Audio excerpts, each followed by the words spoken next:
જય સ્વામિનારાયણ વિદ્યાર્થી મિત્રો, ધોરણ 9ની અંદર વિજ્ઞાન વિષયમાં આપણે પ્રકરણ નંબર 8 એટલે કે ગતિનો અભ્યાસ કરી રહ્યા હતા. એનો તાસ નંબર 9મો. હવે જો વિદ્યાર્થી મિત્રો કે સરકારની અત્યારે ગાઈડલાઈન પ્રમાણે એને સરકારે જે આપણને કોર્સ આપેલો છે એ 70% કોર્સ આપેલો છે, 30% કોર્સ ઘટાડી દીધો છે. તો એ 30% કોર્સમાં શું ઘટાડ્યું છે, બરાબર, કયા ટોપિક નથી રાખવાના એ તમને મિટિંગમાં કહેવામાં આવશે. પણ અત્યારે હવે આપણે છેલ્લે જ્યાં પહોંચ્યા હતા એ ટોપિક જે છે હવે એ અભ્યાસક્રમમાં નથી આપણા, બરાબર. એ અત્યારે સરકારે એ કાઢી મૂક્યો છે, એટલે કે કાઢી નાખ્યો છે, બરાબર. તો આપણે સીધા જ એ ટોપિક ઉપર આવીએ કે જે ટોપિક આપણે રાખેલો છે. તો એ આવે છે આપણો આ પાઠનો છેલ્લો ટોપિક, નિયમિત વર્તુળ ગતિ.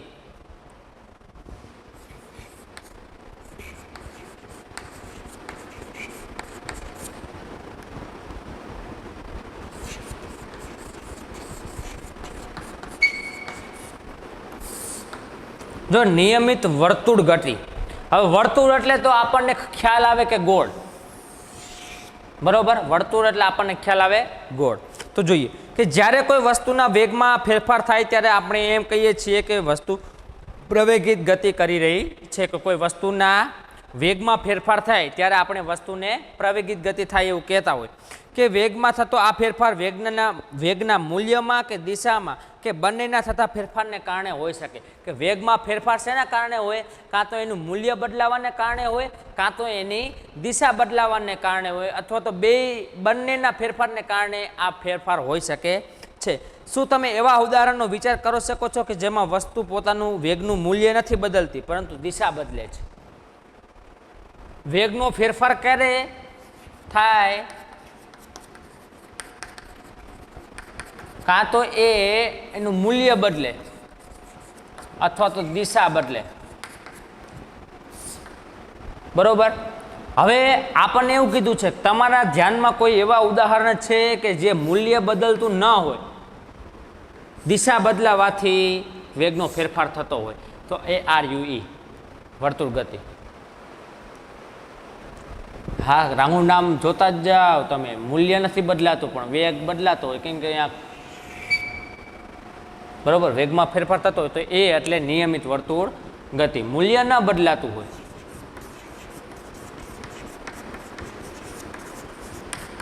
ખાલી દિશા બદલાવાથી વેગનો ફેરફાર થતો હોય એવી ગતિ એટલે નિયમિત વર્તુળ ગતિ. તો આપણને નીચે 4 ગતિ આપેલી છે. જો પહેલા એક લંબચોરસ ગતિપથ આપેલો છે, આમ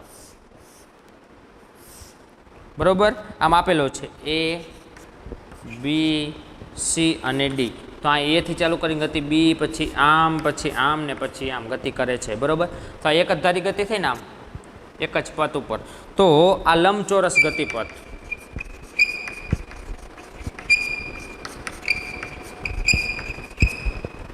પછી ષટકોણ ગતિપથ. ષટકોણ,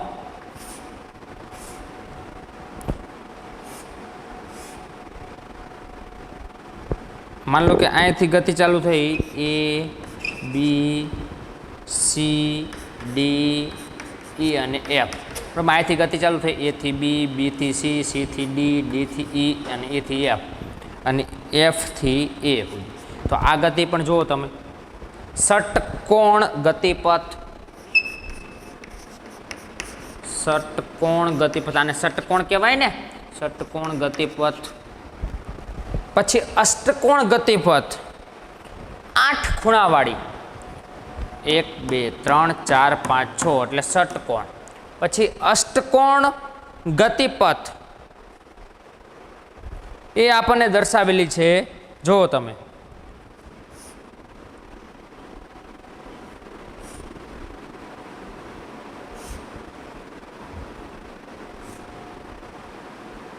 ફૂટબોલનો દડો આપણો કેવો હોય? અષ્ટકોણ વાળો હોય ને.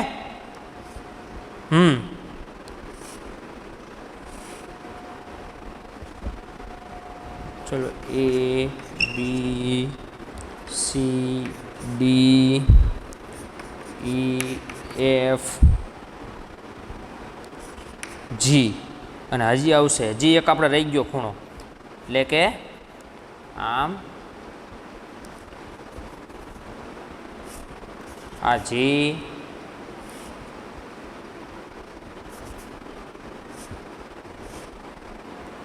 આ એચ આ જી અને આ એચ અને આ એ બરોબર આવી રીતે અષ્ટકોણ ગતિપથ આ જે છે એ અષ્ટકોણ ગતિપથ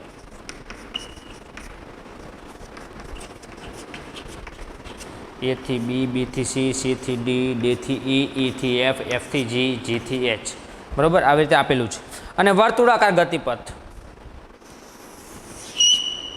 સીધે સીધું વર્તુળાકાર તો તમે જોઈ શકો છો કે કોઈ બંધ માર્ગ પર ગતિ કરતી વસ્તુનું ઉદાહરણ ધ્યાનમાં લો કોઈ બંધ માર્ગ ઉપર આ બંધ માર્ગ કહેવાય ને જો અહીંથી કોઈ વસ્તુ માર્ગ કેવો છે બંધ એની માર્ગ ઉપર ગતિ કોઈ બંધ માર્ગ ઉપર ગતિ કરતી વસ્તુનું ધ્યાનમાં લો આ બંધ માર્ગ આપણે ધ્યાનમાં લો અથવા આ બધી ગમે એ લ્યો તમે બરોબર તો હવે એક એથ્લેટ દોડવીરનો ગતિનો લંબચોરસ ગતિપથ એબીસીડી દર્શાવ્યો છે બરોબર કોઈ દોડમાં એથ્લેટિક્સની દોડ છે એમાં આવો ગતિપથ હોય બરોબર એબીસીડી લંબચોરસ તો તમે જુઓ કે ધારો કે એથ્લેટ ગતિના સીધો ભાગ એબી કયો સીધો ભાગ આ એબી સીધો ભાગ અહીંયાથી ના બીસી સીધો ભાગ અહીંયાથી ના સીડી સીધો ભાગ અને આ ડીએ સીધો ભાગ એવી રીતના ગતિ કરે છે તો તે પોતાને ગતિપથ પર રાખવા માટે ખૂણાઓ પાસે પોતાની ગતિની દિશા ઝડપથી બદલે છે એટલે હવે આ ગતિની દિશા બદલે ગતિ એક જ ધારી છે જો અહીંથી ગતિ ચાલુ થઈ બરોબર એક જ ધારી ગતિ તો એ ક્યારે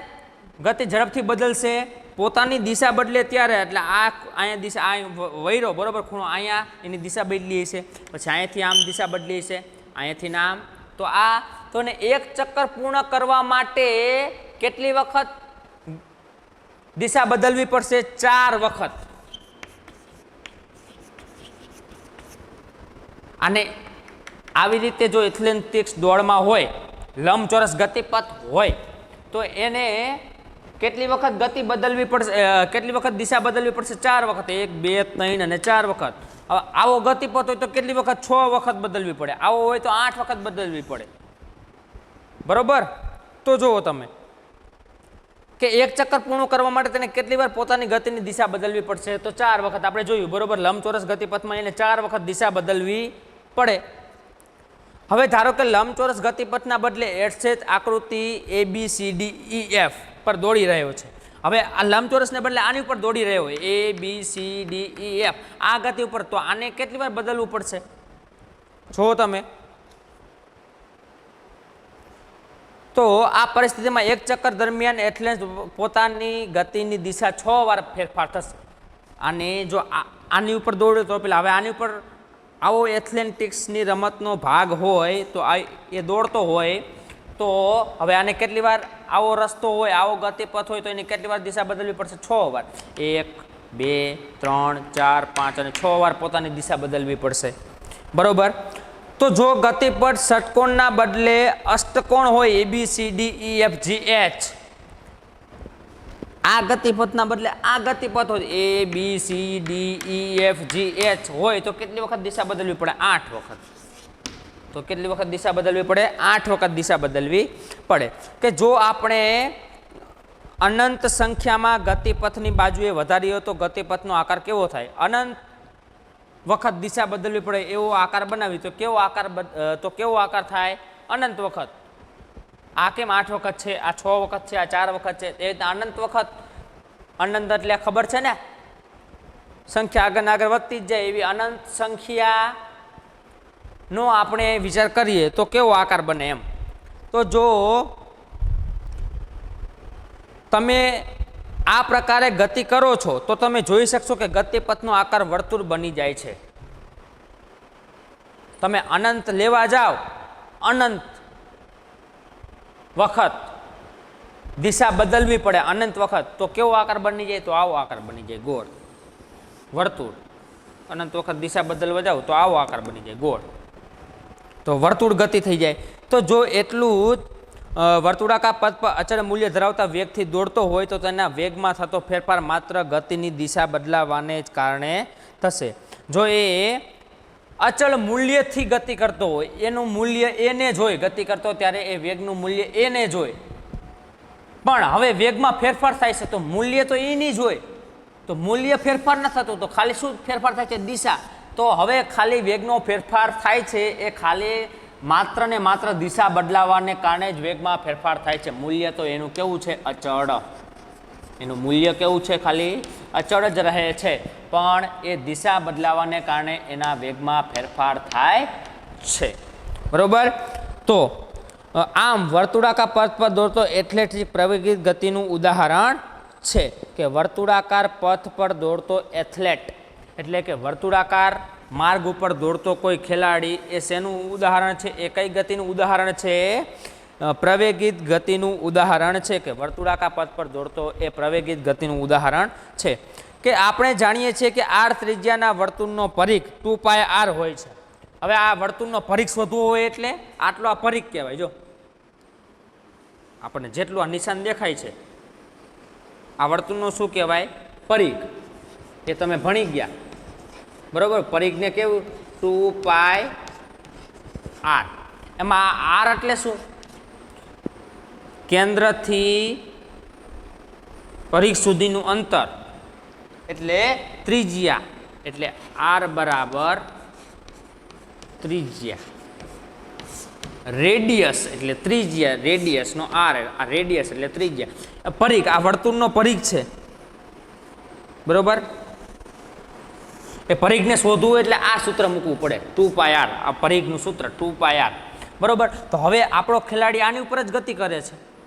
કોઈ પણ વસ્તુ અથવા તો કોઈ ખેલાડી દોડતો હોય વર્તુળાકાર માર્ગે અથવા કોઈ વાહન વર્તુળાકાર માર્ગે ગતિ કરતી હોય બરોબર. તો હવે વર્તુળાકાર માર્ગે ગતિ કરતી હોય તો આપણે કયા સૂત્રથી એનો વેગ શોધી શકાય? આ 2πr. કેમ કે વર્તુળનો પરિઘ એ જ માર્ગે ગતિ કરે છે તો વર્તુળનો પરિઘ એટલે 2πr.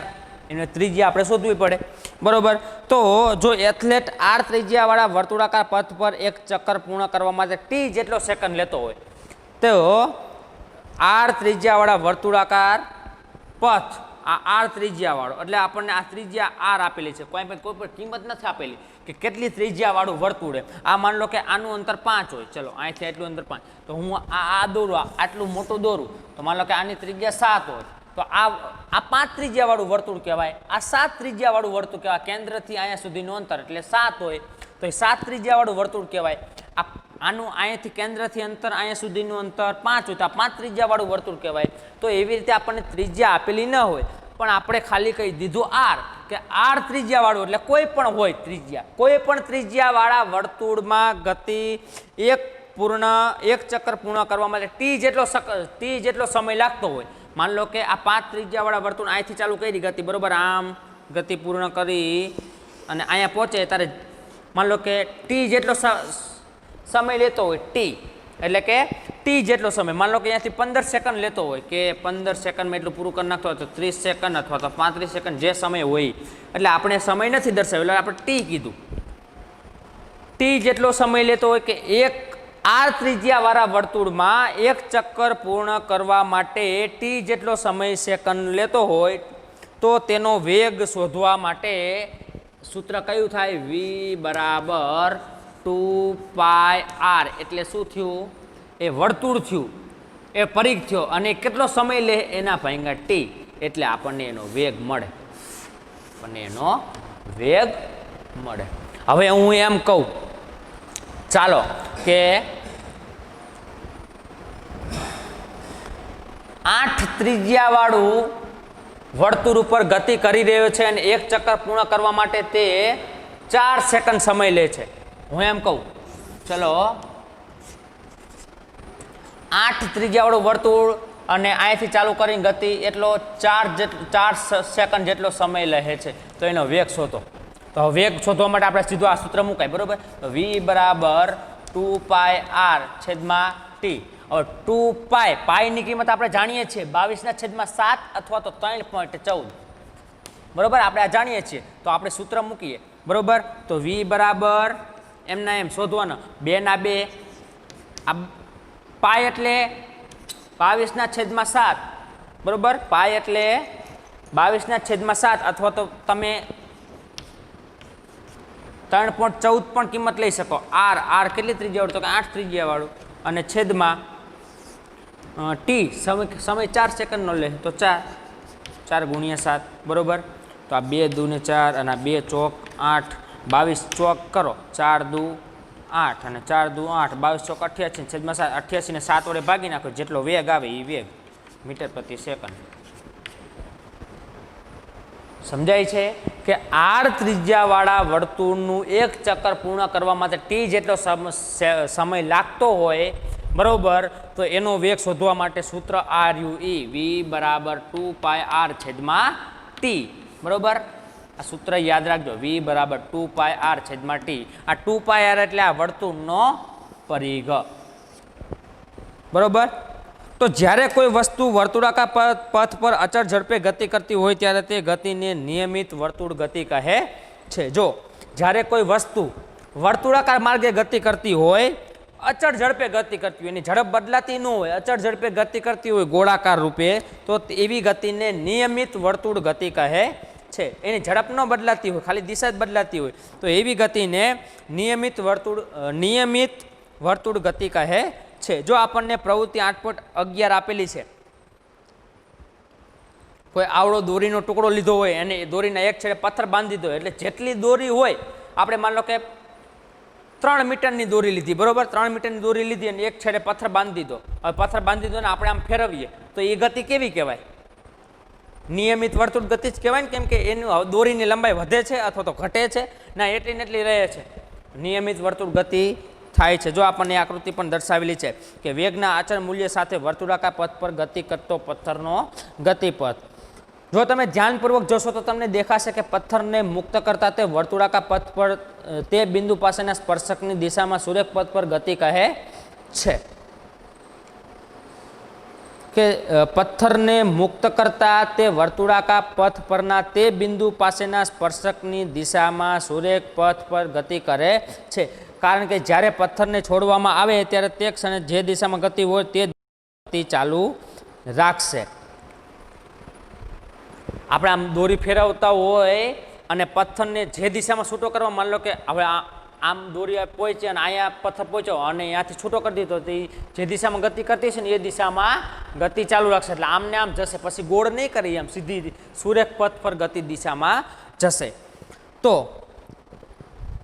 જ્યારે પથ્થરને વર્તુળ ગતિ કરવામાં આવે ત્યારે દરેક બિંદુ પાસે તેની ગતિની દિશા બદલાય છે. કે જ્યારે એ પથ્થરને આમ ગોળ ગોળ ફેરવવામાં આવે છે ત્યારે દરેક બિંદુ પાસે એ પોતાની ગતિની દિશા બદલાય છે. આમ વર્તુળાકાર જેમ આ અનંતંતર વસ્તુ થઈ, આ અનંતંતરે એને દિશા બદલવી પડે. હમણાં આપણે કીધું કે 8 વખત દિશા બદલે, 6 વખત બદલે, 4 વખત બદલે. આમાં તો વર્તુળ હોય તો કેટલી વખત હોય? અનંત વખત હોય. અનંત વખત એની દિશા બદલે છે. કે જ્યારે કોઈ એથ્લેટિક્સ રમતગમતની હરીફાઈમાં ગોળો કે ચક્ર ફેંકે છે ત્યારે તે ગોળા કે ચક્રને હાથમાં પકડીને પોતાના શરીરને ઘુમાવીને વર્તુળાકાર ગતિ આપે છે. બોલો, ગોળા ફેંકમાં અને ચક્ર ફેંકમાં આપણું આખું શરીર વર્તુળાકાર ગતિ કરે છે બરોબર. તો તે જે દિશામાં છૂટતી વખતે ગતિ કરતો હોય આ બરાબર તે જ પ્રકારે એની ચર્ચા આપણે પ્રવૃત્તિના પથ્થરમાં માટે વર્ણન કરેલું, કે જે દિશામાં ગતિ કરતો એ દિશામાં જાય છે. કે વસ્તુઓની નિયમિત વર્તુળ ગતિના ઘણા બધા પરિચિત ઉદાહરણો છે, જેમ કે ચંદ્ર તેમજ પૃથ્વીની ગતિ. જો નિયમિત વર્તુળ ગતિના ઉદાહરણ આપે છે કે નીચેનામાંથી નિયમિત વર્તુળ ગતિનું ઉદાહરણ કયું છે એમ પૂછાય તો ચંદ્ર અને પૃથ્વીની ગતિ બરાબર. ચંદ્ર આપણે પૃથ્વીની આસપાસ ફરે છે, આપણે પૃથ્વી રહી સૂર્યની આસપાસ ફરે છે બરાબર. ચંદ્ર અને પૃથ્વીની ગતિ આ બધા શેના ઉદાહરણ છે? નિયમિત વર્તુળ ગતિના. પછી પૃથ્વીની ચારે તરફ વર્તુળાકાર કક્ષામાં પરિભ્રમણ કરતો ઉપગ્રહ, કોઈ આપણી ઉપગ્રહ જે છે એ ગતિ કરતો હોય. પછી વર્તુળાકાર પથ પર અચળ ઝડપથી ગતિ કરતો સાયકલ સવાર વગેરે. આ વર્તુળાકાર પથ પર અચળ ઝડપે ગતિ કરતો સાયકલ સવાર, આ ગોળાકાર માર્ગ ઉપરનું સાયકલ ફેરવતો હોય અચળ ઝડપથી બરોબર, એનો વેગ એની ઝડપ અચળ હોય, આની માર્ગે ગતિ કરતો હોય આમના, તો એ પણ નિયમિત ગતિનું ઉદાહરણ છે. તો મિત્રો આ જે પાઠ છે, જે અહીંયા જે ટોપિક રિમૂવ કરેલા છે બરોબર, એ કાઢી નાખતા આપણો આ પાઠ અહીંયા પૂરો થાય છે. હવે કોઈ નવો પાઠ આપણે ચાલુ કરશું. અસ્તુ. જય સ્વામિનારાયણ વિદ્યાર્થી મિત્રો.